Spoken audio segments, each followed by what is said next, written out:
उत्तराखंड के बद्रीनाथ में बड़ा हादसा हुआ है। बर्फ में 42 मजदूरों के दबे होने की जानकारी मिली है। 47 मजदूरों को दबे होने की जानकारी मिली, जिनसे जानकारी ये मिल रही कि 42 मजदूरों को बचाने की कोशिश लगातार जारी है। ग्लेशियर टूटने से 57 मजदूर दबे थे। 15 मजदूरों को सुरक्षित बाहर निकाला गया है। कुल 47 मजदूर दबे हुए थे, जिनमें से 15 को सुरक्षित बाहर निकाला गया, ऐसी जानकारी मिल रही है। सड़क निर्माण में लगे थे सभी मजदूरों को बचाने की कोशिश लगातार जारी है। बता दें आपको कि 15 मजदूर अभी बचा लिए गए हैं, लेकिन बहुत बड़ी संख्या में मजदूर ग्लेशियर में दबे हुए हैं। अचानक से ग्लेशियर फटने से यह हादसा हुआ है, जिसमें अभी बड़ी संख्या में मजदूर दबे हुए हैं। बता दें कि उत्तराखंड, हिमाचल, जम्मू कश्मीर के अलग अलग इलाकों में लगातार भारी बर्फबारी जारी है और ऐसे में यह हादसा उत्तराखंड में हुआ है, बद्रीनाथ में, जहां पर बड़ी संख्या में मजदूर दब गए थे, लेकिन 15 मजदूरों को बचा लिया गया है। लेकिन अभी भी बहुत बड़ी संख्या में मजदूर फंसे हुए हैं, जिनको बचाने की कोशिश जारी है। अधिकारी ये कह रहे हैं कि जल्द से जल्द मजदूरों को बाहर निकाल लिया जाएगा, लेकिन ठंड बहुत ज्यादा है, बर्फ बहुत ज्यादा है, तो ऐसे में मजदूरों को बाहर निकालने में काफी मशक्कत भी करनी पड़ रही है। जिन मजदूरों को, यानी जिन 15 मजदूरों को निकाला गया है, जिनका रेस्क्यू किया गया है, उनको अस्पताल में भी भर्ती कराया गया है। चमोली के सभी मार्गों को फिलहाल बंद कर दिया गया है, क्योंकि बर्फबारी लगातार हो रही है। रतन नेगी इस वक्त हमारे सहयोगी जुड़ रहे हैं। रतन, किस वक्त यह हादसा हुआ है, क्या जानकारी मिल पा रही है और रेस्क्यू में कोई दिक्कत, कोई परेशानी? देखिए, उत्तराखंड के चमोली जिले के बद्रीनाथ के समीप अगर हम बात करें, इसे माना गांव है। माना गांव के पास ग्लेशियर टूटने से ये हादसा हुआ है। इस दुर्घटना में सीमा सड़क दुर्घटना की बीआरओ की अगर हम बात करें, इसके ठेके के तहत जो मजदूर काम कर रहे थे, उनकी संख्या 57 थी, जिनमें से 15 से अधिक लोगों को निकाल लिया गया है। वहीं आईजी राजीव स्वरूप ने यह बताया कि सभी को सुरक्षित निकालने का और मार्ग खोलने का प्रयास लगातार किया जा रहा है। उत्तराखंड के मुख्यमंत्री के अधिकारियों को सख्त दिशा निर्देश है कि तुरंत गति से, तेजी से राहत और बचाव कार्य लगातार जारी रखा जाए। अब मुख्यमंत्री लगातार स्वयं इस पर अपडेट लगातार ले रहे हैं। इसके साथ ही बात की जाए तो इस समय भी राहत और बचाव कार्य तेजी के साथ चल रहा है। स्थानीय प्रशासन की बात की जाए, पुलिस की बात की जाए, आईटीबीपी की बात की जाए, एनडीआरएफ की टीमें इस वक्त शामिल है। और मौसम इस वक्त काफी नाजुक बना हुआ है, क्योंकि पहाड़ों में लगातार बर्फबारी हो रही है। चमोली के मार्ग को इस वक्त बंद कर दिया गया। और जो देखिए, जो बद्रीनाथ के समीप जो माना गांव है, उसके पास एक ग्लेशियर टूटा, तो अंतिम इसे कह सकते हैं। प्रधानमंत्री नरेंद्र मोदी ने इसको भारत का पहला गांव दिया था, तो वहां पर इस गांव की बात की जाए, माना गांव की, इसके पास वो ग्लेशियर टूटा है। तो निश्चित तौर से चुनौतियां बहुत है, बर्फ लगातार गिर रही है। जो बचाव दल है उनके आगे भी चुनौतियां, लेकिन 15 से कुछ और लोगों को यहां पर निकाल लिया गया है। और पुलिस प्रशासन, राजीव स्वरूप जो अगर बात की जाए, जी गढ़वाल, उनका साफ तौर पर कहना है कि सभी लोगों को सुरक्षित निकाल लिया जाएगा। इसके साथ ही अगर बात की जाए तो चमोली जिले का जो मार्ग है, फिलहाल उसको बंद कर दिया गया है। जो अस्पताल है चमोली जिले की बात की जाए, उनको वहां पर खाली करा दिया गया। तमाम जो सुविधा है वहां पर उपलब्ध सुविधाएं उपलब्ध कराई जा रही है। और जरूरत पड़ेगी, मौसम अनुकूल रहेगा तो मुख्यमंत्री ने एयरलिफ्ट करके उन्हें देहरादून के अस्पताल या जुलेका अस्पताल लाने के भी निर्देश दिए हैं। रतन, कई ऐसे अस्पताल हैं जहां लोगों को भर्ती कराया गया, लेकिन ऐसी जानकारी मिल रही है कि कई रास्तों को फिलहाल बंद भी कर दिया गया है। वो कौन कौन से रास्ते हैं जिनको बंद किया गया है, जिससे लोगों को परेशानी ना हो, उनको जानकारी मिल सके कि कौन कौन से रास्ते जहां से नहीं जाना है फिलहाल? देखिए, चमोली जिले की बात की जाए तो निश्चित तौर से रुद्रप्रयाग के आगे की बात करें, चमोली वहां पड़ता है, गोपेश्वर वहां पर है, जोशीमठ है, वो पूरा ही जो रास्ता है वो बद्रीनाथ के लिए जाता है। और वहां पर जो महत्वपूर्ण रास्ते जहां पर लगातार बर्फबारी हो रही है, अगर बात की जाए जो पहाड़ है, इस वक्त लैंडस्लाइड होने का भी खतरा लगातार रहता है, तो उन मार्गों को रतन वापस लौट रहे हैं, आपसे आगे इस पर बात करेंगे, लेकिन एक और बड़ी खबर बता दें इस बीच। नंदप्रयाग जाने वाला रास्ता 1 मार्च तक के लिए फिलहाल बंद कर दिया गया है।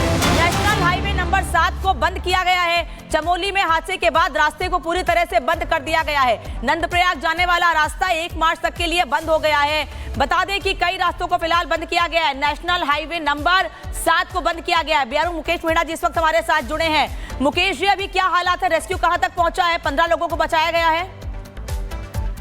हम वापस उनसे बात करने की कोशिश करेंगे, लेकिन बता दें आपको कि फिलहाल नेशनल हाईवे नंबर 7 को बंद कर दिया गया है और अभी 1 मार्च तक नेशनल हाईवे नंबर 7 बंद रहेगा, क्योंकि भारी बर्फबारी हो रही है। और जिस जगह पर यह भूस्खलन हुआ है, जिस जगह पर ग्लेशियर फटा है, उस जगह पर अभी भी मजदूर दबे हुए हैं, उनको निकालने की कोशिश लगातार की जा रही है। तो ऐसे में कहीं कोई परेशानी ना हो, उसको ध्यान में रखते हुए लगातार ये प्रयास हो रहे हैं कि रास्ता बंद किया जाए, मजदूरों को बचाया जा सके। महिमा इस वक्त हमारे साथ जुड़ी हुई है न्यूज रूम से।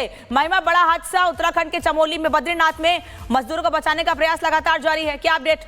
बिल्कुल, देखिए अभी तक फिलहाल 10 से ज़्यादा मजदूरों को जो उनको बचा लिया गया है, लेकिन सबसे बड़ी बात जो चमोली जिला है उसके कुछ इलाके बहुत ही संवेदनशील इलाकों में आते हैं, जैसे कि माणा गांव की अगर बात करें, हर बार वहां पर बर्फबारी बहुत ज़्यादा होती है और इसी वजह से रास्ते बंद हो जाते हैं। एक समय तो ऐसा था कि 6 से 7 महीने तक माणा गाँव बंद रहता था और अभी एक बार फिर से बड़ी खबर वहाँ पर मिल रही है कि एवलांच आया, ग्लेशियर टूटा, जिसकी वजह से यहाँ पर बहुत सारे मजदूर 42 मजदूर बताए जा रहे हैं कि वो अभी फिलहाल दबे, उनको निकालने की कोशिश की जा रही है। ITBP मौके पर मौजूद है, इसके अलावा बॉर्डर सिक्योरिटी फोर्सेज मौके पर मौजूद है, पुलिस प्रशासन मौके पर मौजूद है, स्थानीय लोग लगातार मदद भी कर रहे हैं। लेकिन न सिर्फ उत्तराखंड के इस इलाके में बल्कि मौसम विभाग की तरफ से अनामिका अलर्ट जारी किया गया था कि 28 फरवरी को रात तक खूब बर्फबारी होगी, बारिश होगी और लोगों की मुश्किलें और बढ़ सकती है और अन्य इलाकों में भी इसी तरह से अलर्ट अब प्रशासन को होना होगा, क्योंकि अभी तो माणा गांव से खबर सामने आई है और इलाकों में भी बर्फबारी काफी ज्यादा हो रही है। न सिर्फ उत्तराखंड बल्कि हिमाचल और जम्मू कश्मीर से भी आज सुबह सुबह हम तस्वीरें दिखा रहे थे कि कैसे अलग अलग इलाकों में बहुत ज्यादा बर्फबारी हो रही है। बहुत सारे नेशनल हाईवेज तो बंद भी हो चुके हैं और कुछ देर पहले रतन भी बता रहे थे कि अभी जो चमोली को जाने का रास्ता है, कुछ रास्ते उनको फिलहाल बंद किया गया है। तो अभी गनीमत ये रही कि 15 मजदूरों को तो बचा लिया गया है, सुरक्षित बाहर निकाल लिया गया है, लेकिन रेस्क्यू ऑपरेशन लगातार वहां पर जारी है और 42 मजदूर बताए जा रहे हैं कि अभी भी फंसे हुए हैं। हालांकि मौसम विभाग की तरफ से पहले ही अलर्ट जारी कर दिया गया था, तो ITBP पुलिस और BSF यानी कि बॉर्डर सिक्योरिटी फोर्सेस वहां पर पहले से ही अलर्ट थी, ताकि इसी तरह की सिचुएशन अगर कुछ भी बनती है तो वहां पर तुरंत रास्ते को खाली कराया जाए। लेकिन अभी इस एवलांच के बाद फिलहाल प्रशासन लगातार मुस्तैद है। अनामिका जी,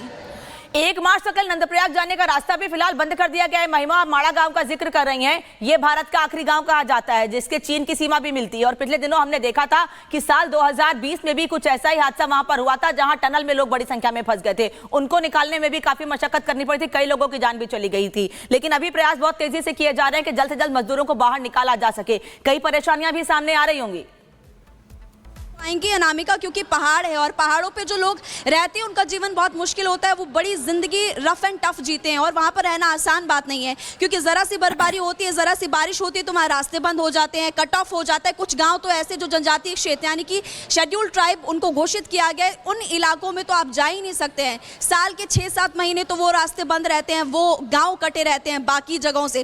तो ऐसे में देखिए माना गाँव भी उन्हीं में से काफ़ी ज़्यादा बर्फबारी वहाँ होती है। अनामिका, आपको याद होगा कि चमोली में इससे पहले भी लैंडस्लाइड हो चुका है, जिसकी वजह से कई लोगों की जान गई थी। आपको जोशीमठ का भी याद होगा कि वहां पर भी बर्फबारी हुई थी, घरों में दरारें आ गई थी।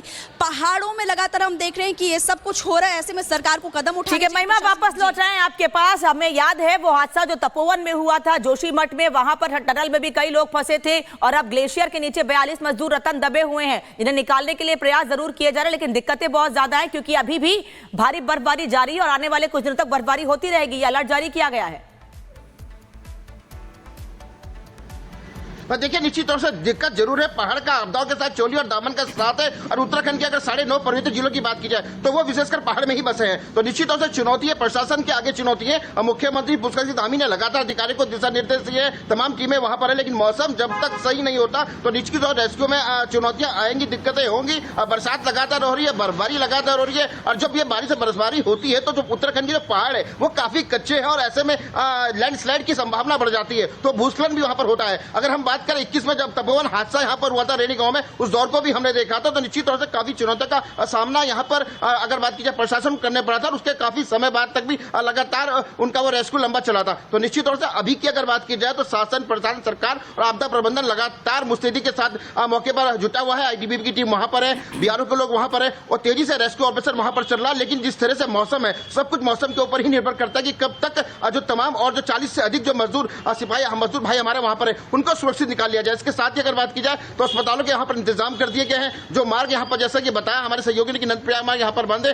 पहाड़ को जाने वाले तमाम उन रास्तों को बंद कर दिया गया है ताकि अगर किसी को गाड़ी के व्हीकल से माध्यम से जलाया जाए, क्योंकि रोड सिंगल ही है वहां पर, तो रास्ता ब्लॉक ना हो और रास्ता सुरक्षित मिले। और जब पहाड़ों में बर्फबारी होती है तो गाड़ियों का सड़क में फिसलने का सिलसिला भी रहता है, तो निश्चित तौर से एहतियात बरती जा रही है। हेलीकॉप्टर की बात की जाए, एम्बुलेंस की यहाँ पर व्यवस्था कर दी गई है कि मौसम खुलता है और किसी को जरूरत पड़ती है तो उन्हें लिफ्ट करके जोलीग्रांट या फिर हिंद अस्पताल स्केच में लाया जाएगा। इस वक्त मुख्यमंत्री की स्वयं इस पूरे हादसे पर पूरी नजर बनी हुई है और प्रशासन अलर्ट है। रतन, नेशनल हाईवे 7 को बंद किया गया है। ये समझना चाहूंगी आपसे कि ये जो नेशनल हाईवे है इसको बंद करने से कहां-कहां पर परेशानी आ सकती है, कौन-कौन से रास्ते, कौन-कौन सी जगह इफेक्टिव हो सकती हैं इससे?